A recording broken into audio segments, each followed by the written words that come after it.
We're 3 weeks into the 24-25 season, and this is episode 3 of Hat-Tricks Weekly. I'm Hat-Tricks broadcaster Doug Lattuca with Co-Head Coach Jonny Ruiz. Johnny, how you doing? Good, how are you?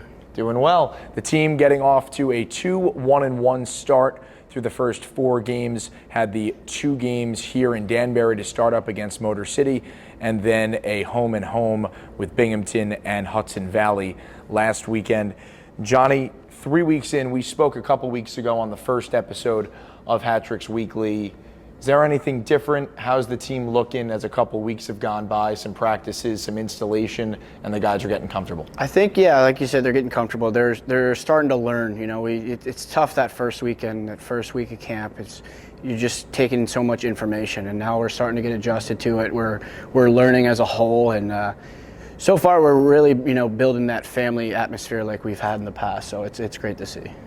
And as for you, we had spoken a couple weeks ago about the immediate transition of being a player, now taking on responsibility as a coach. You're a few weeks in, your routine is probably down. You've done this now for a couple of days in a row and put together some work weeks.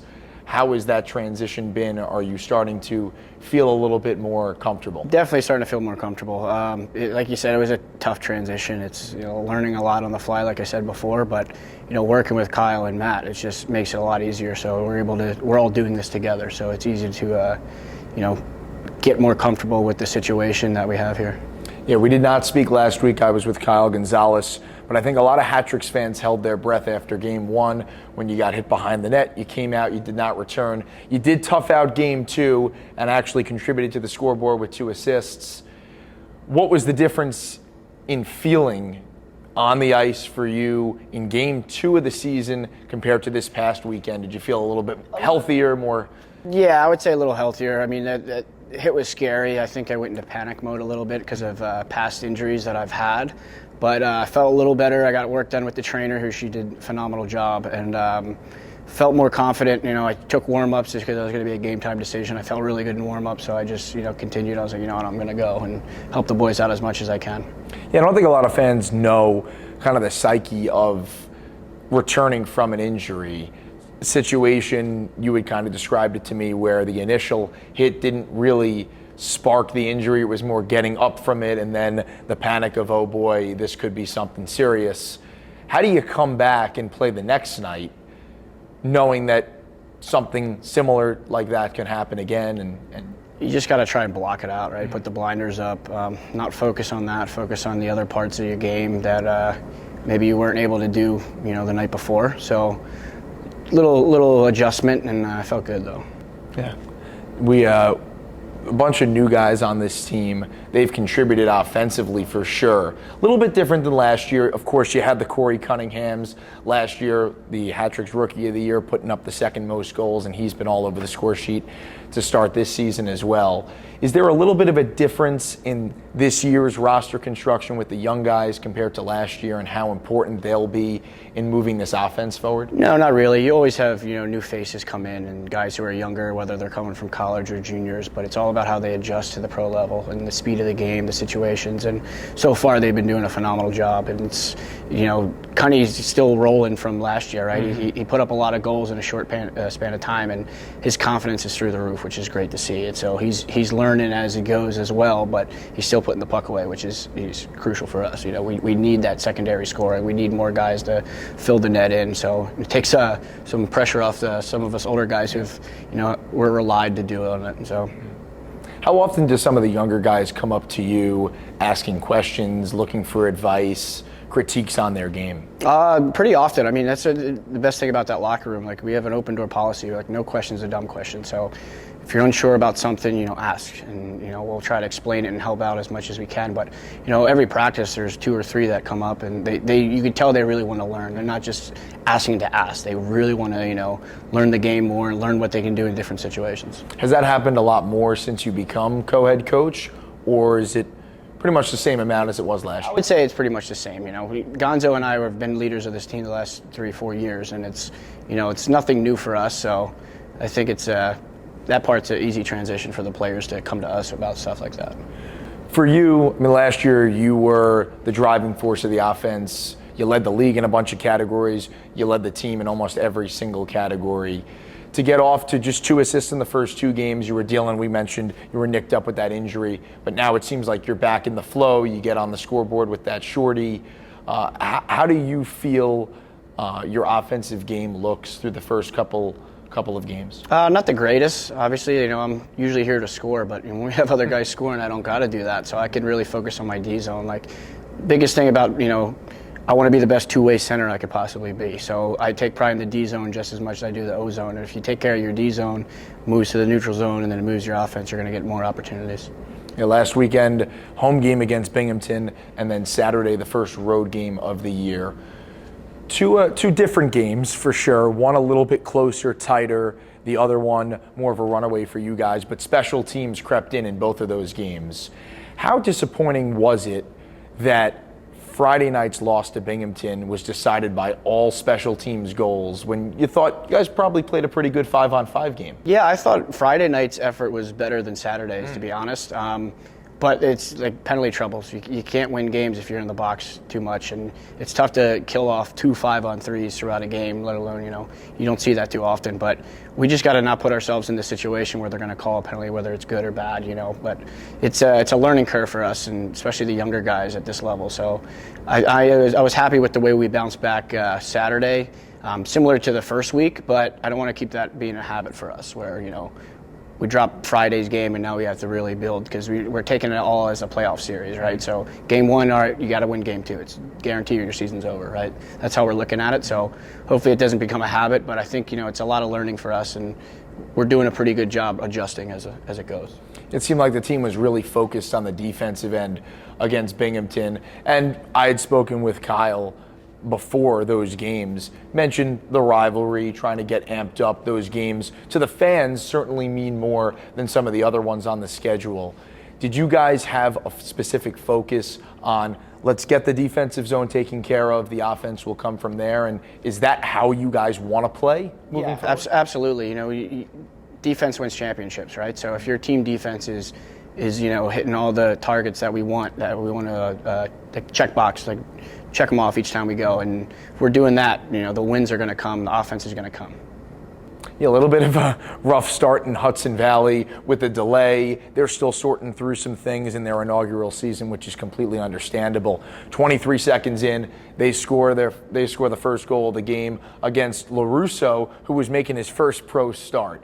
So not the ideal start for anyone with the hat tricks, but you guys come back and take that game 9-3 with 5 power play goals. What does that tell you about the team as a whole, being able to, on the road in the first road game of the year, going down early, crawling back, and seemed like specifically midway first period got into a bit of a stretch and then found the game in the second and third? Yeah, I think that the delay is something that, we got to be ready for anything, right? And it's about being a pro. You can't let stuff like that's outside noise affect you. So that delay, maybe that's the reason why, we went down early, but it's a team effort, right? So we got to, everyone on the bench keeping each other engaged, whether it's a delay like that or something wrong with the ice. We got to be locked in, dialed in, ready to go. And I feel like midway through the first, we started, it all clicked and we started getting going. So it was a good adjustment for us. Yeah, the team had played a game in Hudson Valley, that exhibition, but what was it like playing up there in that arena for the first time in a regular season game? It was exciting. It's similar to Delaware, like smaller arena, so the fans feel like they're right on top of you. But it's feeling it out first, right? As a team, we're feeling that team out. We're trying to figure out their strengths and weaknesses and see what's going on that we watch film, if it's similar to in person live. So it was exciting, and I'm glad we pulled off the win. How much does the fan support mean to the guys? You had a lot of orange and black jerseys there in Hudson Valley, all lining the glass and pounding on the glass, and they had 9 goals to celebrate. Yeah, it definitely feels like another home game. Having our fans, we have the best fans in the league, and they're so passionate. So anytime they're in a building, we can hear them and we can feed off them. I get goosebumps just talking about it, and they're that other force that drives us. 5 for 11 on the power play. At the moment, you guys are number 1 in the league on the power play. When was the last time a hat trick squad that you can remember I don't know. was number one towards the top? Maybe the very first year in the inaugural season. Yeah, that's. I asked around, and that was what most people had come up with. And I spoke with Billy last year. The power play in the postseason was off the charts, was tops out of any team in the postseason. Regular season was almost the opposite. So you guys turned it on at the end of the year. What specifically is going well on that power play for you guys to continue to find the back of the net and capitalize when a team makes a mistake? I think the confidence in each other, really. You know, we practice it, so we know where each other's going to be, but it's about executing the plays and knowing, all right, my guy's going to be there for support, and, you know, we move it quick, that's good things happen, right? So move it quick, get pucks to the net, and, you know, bang away if we need to.